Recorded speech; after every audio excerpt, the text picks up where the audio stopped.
हमारे व्यवहार में, हमारे कुछ शब्दों में हम नारी का अपमान करते हैं। ये रुपये कौन कौन विधवा थी जो लेती थी? आइए बहनों बता दीजिए, इस देश में कभी किसी ने 50 करोड़ की गर्लफ्रेंड देखी है? रतवा में सुत्ता है तो उसी में रहता है।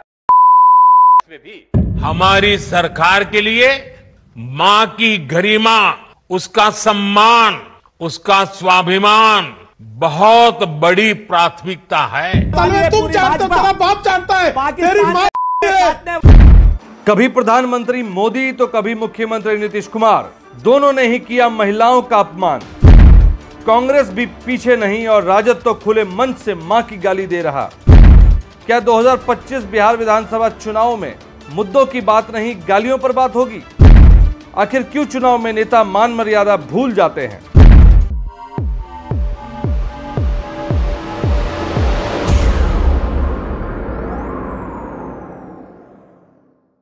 ...2025 बिहार में विधानसभा चुनाव होने वाले हैं। 2025 के अंत तक बिहार विधानसभा चुनाव की बिगुल बज जाएगी और चुनाव हो भी जाएंगे। लेकिन इस वक्त बिहार में जो सबसे ज्यादा चर्चा में है वो है मां के सम्मान को लेकर। गालियों की बौछार सुनने को मिल रही है और ऐसे में बिहार विधानसभा चुनाव आते आते किस मोड़ पे जाएगा ये कहना बेहद मुश्किल है। तो आज का ये स्पॉटलाइट पूरी इसी चीज पर बनी है। नमस्कार, आप देख रहे हैं बीएमडब्ल्यू न्यूज बिहार का खास कार्यक्रम स्पॉटलाइट और मैं हूं आपके साथ अभिषेक। देखिए, बिहार विधानसभा चुनाव 2025 और महिलाओं के सम्मान पे सियासी दांवपेच को आज इस पूरे कैमरे के जद में देखेंगे हम। बिहार विधानसभा चुनाव 2025 की उल्टी गिनती शुरू हो चुकी है और सियासी गलियारों में हलचल मचने को देखने मिल रही है। इस बार का चुनावी रण केवल गठबंधनों और वादों तक सीमित नहीं, बल्कि इसमें आधी आबादी यानी महिलाओं को साधने की होड़ साफ दिख रही है। लेकिन सवाल यह है कि क्या ये सारी पार्टियां वाकई में महिलाओं के सम्मान के लिए गंभीर हैं या ये सिर्फ वोट बैंक की सियासत है? आज हम इस मुद्दे को गहराई से खंगालेंगे और पूछेंगे कि क्या बिहार की महिलाएं अब सिर्फ वोट बैंक की गिनती में सिमट कर रह गई हैं? पिछले दिनों दरभंगा में महागठबंधन की वोटर अधिकार रैली में एक कार्यकर्ता ने मंच से प्रधानमंत्री मोदी की स्वर्गीय माताजी के खिलाफ अभद्र टिप्पणी कर दी। इस बयान ने सियासी तूफान खड़ा कर दिया। बीजेपी ने इसे महिलाओं का अपमान करार दिया और खुद पीएम मोदी ने कहा, ये गालियां मेरी मां को नहीं बल्कि देश की हर मां बहन को दी गई है। बीजेपी ने इस मुद्दे पर बिहार बंद का आह्वान किया, जो आप अपनी स्क्रीन पर भी देख पा रहे होंगे, और पार्टी अध्यक्ष दिलीप जायसवाल की आंखें नम हो गई। लेकिन सवाल उठता है कि क्या यह संवेदनशीलता सिर्फ तब जागती है जब बात अपनी मां की हो? मणिपुर महिलाओं के साथ हुई अमानवीय हिंसा को कौन भूल सकता है? वहां माताओं बहनों को जिस तरह निर्वस्त्र घुमाया गया, लेकिन तब भी बीजेपी की आंखें नम नहीं हुई, ना ही बिहार बंद का आह्वान हुआ। क्या मणिपुर की मां बहनें इस देश की बेटियां नहीं? अगर महिलाओं का सम्मान इतना बड़ा मुद्दा है तो मणिपुर की घटना पर सन्नाटा क्यों? लेकिन यह दोगलापन सिर्फ बीजेपी तक सीमित नहीं है।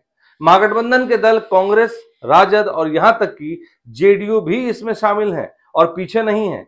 क्या हम भूल सकते हैं कि खुद पीएम मोदी ने शशि थरूर के लिए 50 करोड़ की गर्लफ्रेंड जैसे शब्दों का इस्तेमाल किया था? क्या यह महिलाओं का सम्मान था?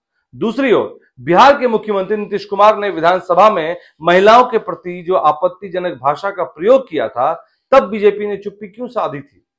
तो आइए कुछ और उदाहरण देखते हैं और समझते हैं कि ये कितने महिलाओं के प्रति संवेदनशील हैं। 2024 में कांग्रेस नेता सुप्रिया सुले ने कंगना रनौत के खिलाफ सोशल मीडिया पर आपत्तिजनक पोस्ट किया, जिसे बाद में हटाना पड़ा।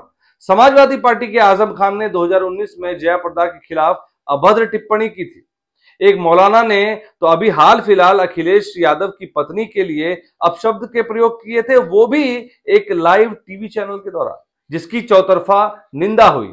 हाल ही में एक टीवी डिबेट में बीजेपी नेता ने गंदे शब्दों का इस्तेमाल किया और राजद की रैली में तेलंगाना के सीएम रेवंत रेड्डी को बुलाया गया, जिन्होंने बिहारियों के डीएनए पर भी सवाल उठाए। क्या ये सारे बयान बिहार की माताओं बहनों का अपमान नहीं? 2025 के बिहार विधानसभा चुनाव में महिलाएं फिर से किंग मेकर की भूमिका में हैं। आंकड़े बताते हैं कि 2020 के चुनाव में 243 में से 167 सीटों पर महिलाओं ने पुरुषों से ज्यादा वोट डाले, जी हाँ, इसीलिए महिलाओं को इस तरह से सम्मान देने की बात की जा रही है। और किसके मन में कितना सम्मान है आप खुद ही देख लीजिए। पहले तो ये देखिए प्रधानमंत्री का बयान, फिर दिखाएंगे आपको नीतीश कुमार का बयान जो विधानसभा में उठा है, जो उन्होंने बोला था वो आपने अभी स्क्रीन पे भी देखा होगा, लेकिन दोबारा दिखा रहे हैं। उसके बाद दिलीप जायसवाल का बयान भी सुनिए कि उन्होंने किस तरह से कहा था कि हमारे पास तो गालियों का जखीरा है। सम्राट चौधरी ने कह डाला था कि हम तो जब गाली दिए थे तो फिर हमारा नाम होने लगा था।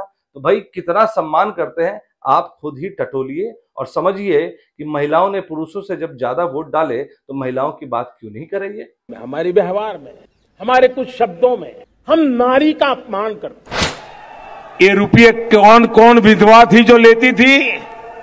ये कांग्रेस की कौन सी विधवा थी? भाइयों बहनों बता दीजिए, इस देश में कभी किसी ने 50 करोड़ की गर्लफ्रेंड देखी है? दीदी, आदरणीय दीदी, ओ दीदी, रतवा में सुत्ता है तो सुत्ता है तो सुत्ता है तो उसी में रहता है। इसमें भी मुख्यमंत्री नीतीश कुमार यात्रा पे जाने लालू नैन सेकने जा रहा है। मैंने क्या किया, विरोधी दल का नेता हुआ तो एक नेता को इतना गाली दिया कि पूरे प्रदेश में सिर्फ सम्राट चौधरी दिखने लगे। अरे न का सुनाई दे रहा रे, अरे यार गाली बकना, उल्टा सीधा बोलना। हमको बोलिए ना 50 गाली राहुल गांधी को बक देंगे। हमारे गांव में तो और खतरनाक गाली सब लोग बोलते। मास्टर को भी बोलते थे, पढ़ाने के वक्त तो बोलते थे मत तोरी मैं मास्टर बात के ना पढ़वे। बिहार में 3.5 करोड़ से ज्यादा महिला मतदाता है और हर दल इन्हें लुभाने में जुटा हुआ है। नीतीश कुमार ने मुख्यमंत्री महिला रोजगार योजना के तहत हर परिवार की एक महिला को 10,000 रुपए की सहायता का ऐलान किया। कांग्रेस ने माई बहन मान योजना के तहत 2,500 रुपए मासिक और 5 लाख सैनिटरी पैड बांटने की घोषणा की। राजद भी पीछे कहां रहने वाली थी। राजद ने भी महिलाओं को 2,500 रुपए मासिक, मुफ्त गैस सिलेंडर और बेटियों के लिए जन्म से रोजगार तक की योजनाएं पेश कर दी। लेकिन सवाल यह है कि क्या ये योजनाएं महिलाओं के सम्मान की गारंटी है या सिर्फ वोट के लिए चमकदार लुभावने वादे। हर दल महिलाओं को आर्थिक मदद, रोजगार और सशक्तिकरण का वादा कर रही है, लेकिन जब बात सम्मान की आती है तो यही नेता अभद्र बयानबाजी से बाज नहीं आते। क्या माफी मांग लेने से माताओं बहनों की इज्जत वापस आ जाएगी? क्या जो मणिपुर में हुआ, जिस तरह से मणिपुर में महिलाओं और बहनों को नंगा घुमाया गया, क्या वो उनसे माफी मांग लेने से उनकी वो इज्जत वापस लौट आएगी? 2024 के लोकसभा चुनाव में बिहार में महिला मतदान 65.8% था, जो पुरुषों से ज्यादा था। फिर भी संसद में महिलाओं का प्रतिनिधित्व सिर्फ 13.5% है। महिला आरक्षण विधेयक पारित हो चुका है, लेकिन इसका असर 2029 से पहले नहीं दिखेगा। तो क्या ये सारी योजनाएं और वादे सिर्फ दिखावे हैं? क्या बिहार की महिलाएं 2025 के चुनाव में फिर से सियासी चक्रव्यूह में फंसेंगी, जहां उनका सम्मान सिर्फ नारों और वोटों तक सिमट कर रह जाएगा? बिहार की माताओं बहनों, ये चुनाव आपकी ताकत का इम्तिहान है। हर दल आपको लुभाने के लिए बड़े बड़े वादे कर रहा है, लेकिन सच्चाई यही है कि कोई भी दल अब तक आपके सम्मान के लिए पूरी तरह खरा नहीं उतरा। मणिपुर के बेटियों से लेकर बिहार की विधानसभा तक हर बार आपकी इज्जत को सियासत का हथियार बनाया गया। अब वक्त है सवाल पूछने का, क्या आप इस दोगली राजनीति को और बर्दाश्त करेंगे? क्या इस बार की वोट ताकत से उन नेताओं को जवाब देंगी जो सिर्फ वादों में सम्मान की बात करते हैं? हमारी ये चर्चा यहीं खत्म नहीं होती। 2025 का चुनाव बिहार की दशा और दिशा तय करेगा। आप अपनी राय हमें कमेंट्स में जरूर बताएं और बताएं कि कौन सी पार्टी आपके सम्मान की बात करती है।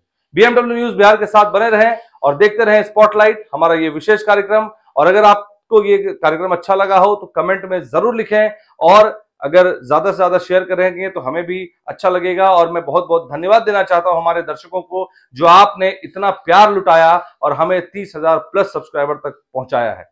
बहुत बहुत धन्यवाद। सूर्या हॉस्टल, एक बार अपने बच्चे को जरूर भेजें। सीमांचल का सर्वश्रेष्ठ हॉस्टल, 4ठी कक्षा से 10वीं तक कोचिंग एवं ट्यूशन निःशुल्क, बेहतरीन और हर सुविधा से लबरेज। हमारा पता है दलन कटिहार। संपर्क करें 7903-464641 पर। हमारा वीडियो अगर आपको अच्छा लगा हो तो आप हमारे वीडियो को लाइक करें, शेयर करें और हमारे चैनल को सब्सक्राइब जरूर करें।